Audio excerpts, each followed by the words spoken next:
So the content of my part will be basically the hardware in the loop, but we'll also go a little bit more into the details of the electronics and systems integration team, the case studies of which we've been working all along with our different customers. The typical project timeline will also be one of the content that we will be addressing today. Automation and visual aids, which will be the most, I would say, new parts into hardware in the loop testing, because those parts were the basics of where the investments were made, but nowadays it's becoming more and more important to get those readily available for the different test rigs and test systems that will be available. I'll go also a little bit into the benefits and the features of working with OPAL-RT as your integrator for test benches and so on. So a little bit about the team. So the team specifically dedicated to provide turnkey test systems and validation solutions. Originally, the team was created in March 2012 after working on a few test benches for different customers, and we saw a need of creating a specific team that would have as a goal to focus on test benches, hardware in the loop, specific application, as well as the HMIs and the scripting that will be required along the way of the test benches. So also what I may say is that we're currently working on our ISO 9001-2015 certification. So we're upgrading it from the 2008 version that we used to have. So it's a process that is coming.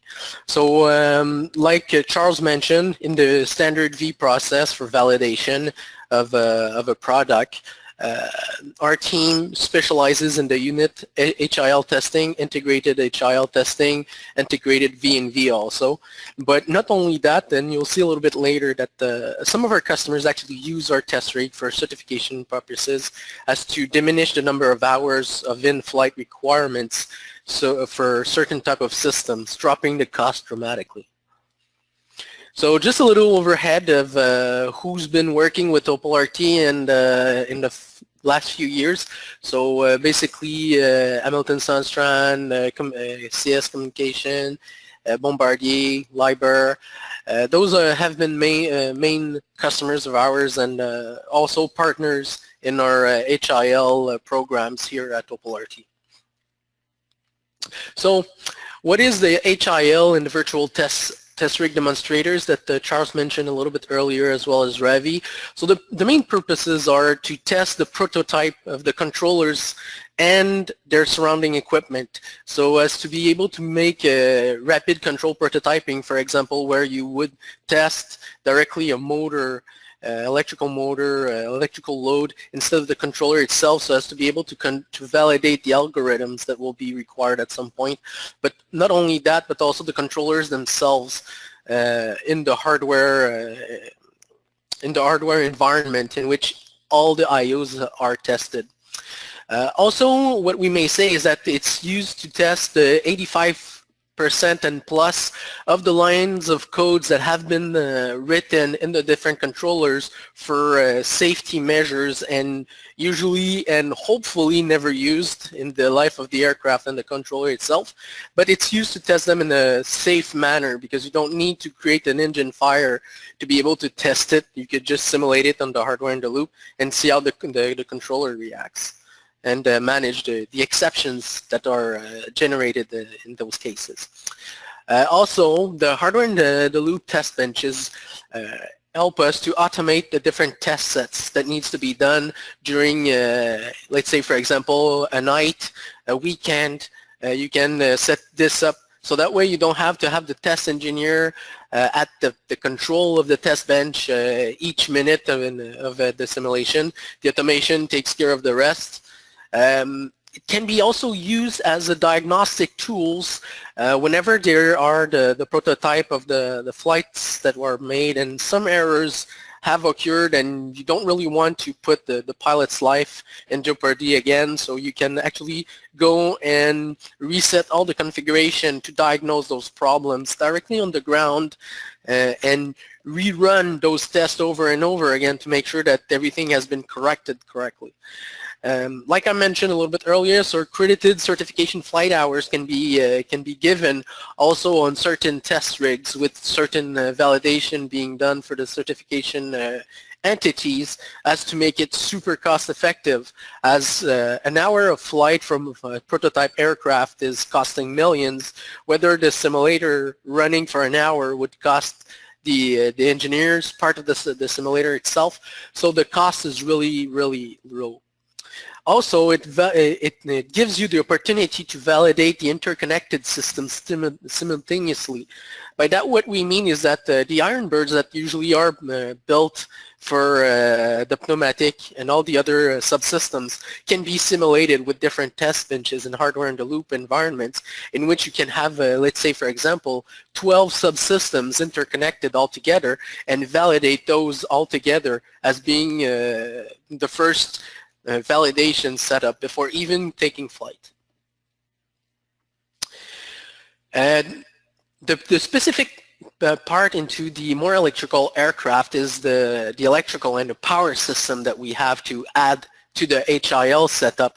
So adding up to the purpose that I just given you in the previous slides, we can see that the power validation is used also to test the transients, the hardware redundancies, power capacities, power control algorithm, stability, in a sense that you don't want to see in the prototype aircraft that you power up all the electrical systems at once and it shuts down because there's a transient that has been shot into all the controllers that destroys them or actually put them into safety mode. You can validate it with the power systems directly, either with the hardware in the loop, or the power hardware in the loop as well can be done.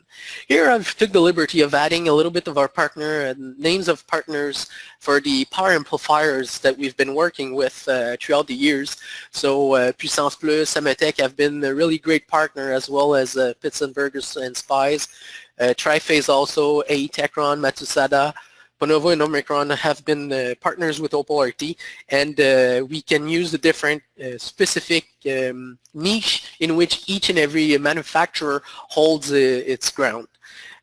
Also, what OPAL-RT has been working on a little bit in the background is to add a little bit more amplifier power where the gaps are in the different manufacturers that you see here.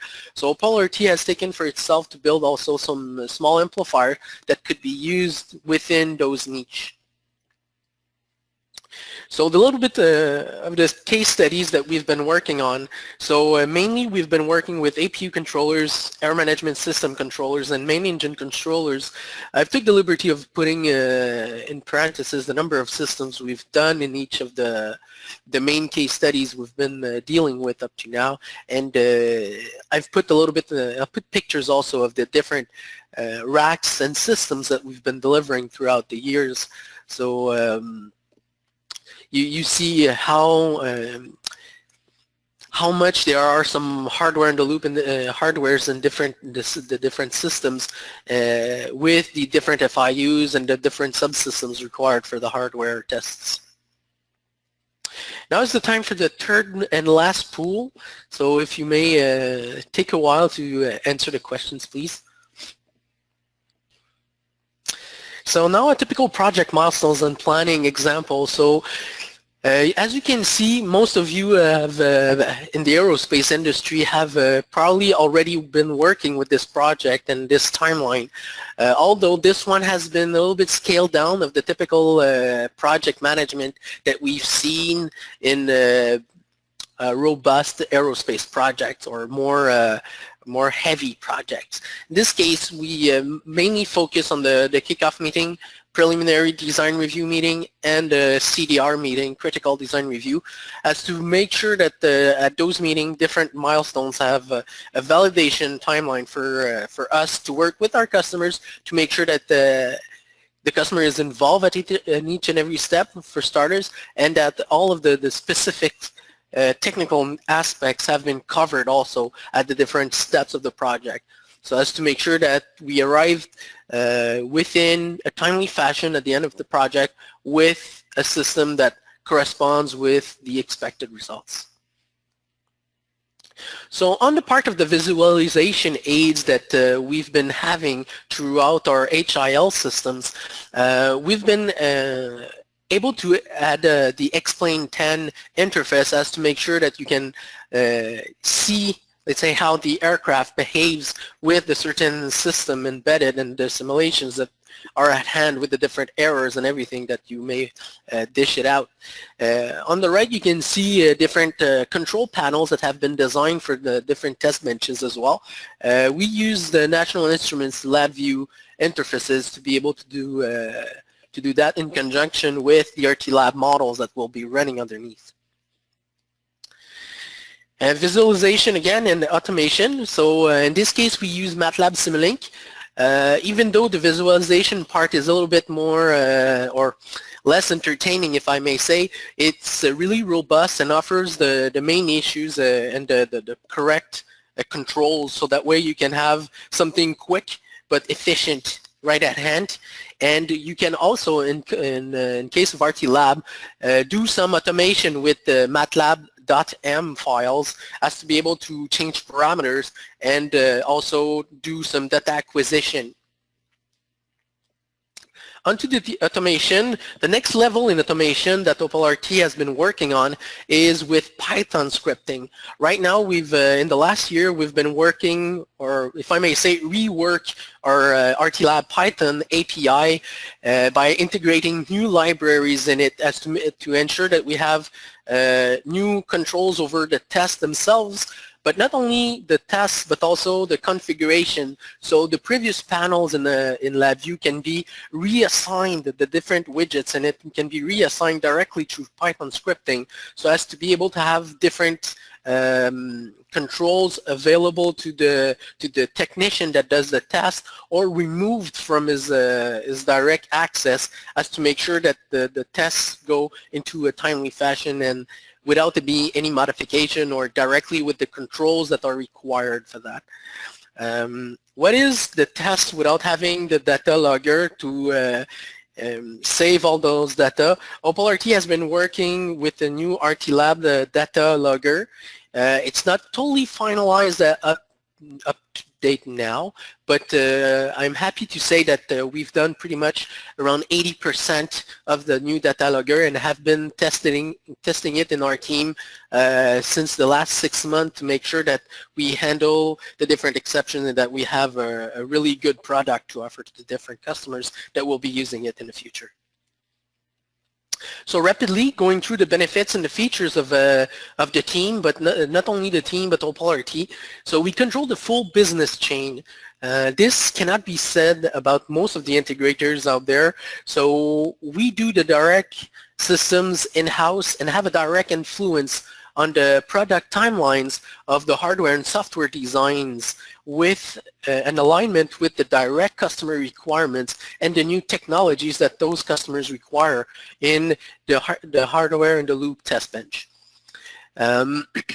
Also, the overheads are really limited because most of our products are in-house, and we use the off-the-shelf products in alignment with our products in-house as well, and we do design, if required, directly in-house. The support is also directly handled by OPAL-RT's support team and the integration team as well. So it's a heads up over some other integrators that needs to go to the main real-time engine support, which includes delays and limits what you can do with your test bench. And usually you have quick turnovers required in the test environment, which OPAL-RT offers. We have also an open architecture that is giving you access with different subsystems, different software and different interfaces to be integrated in the bench. Modular design, so that way you can upgrade the bench with a really controlled cost approach. Our baseline is built through power electronic simulation as a backbone, so it's a really good propeller for the MEA test bench designs. and we've simplified the project management system so as to keep the development down to, we've been able to design test benches as fast as 6 weeks, whether the typical application usually takes between 12 and 18 weeks. So in a summary, OPAL-RT offers turnkey test solutions that are easily automatable. We propose as much hardware in the loop as PIL as well. Some of the tools available are aligned with OPAL-RT solutions and can be easily adaptable to the RT Lab environment. And with this being said, as the aircraft electrification history, if we see in the future that in 2040 the power system will take more and more place into the engineering of the aircraft, I think OPAL-RT will be really readily available and will be also really well placed in helping customers in the future. Thank you very much.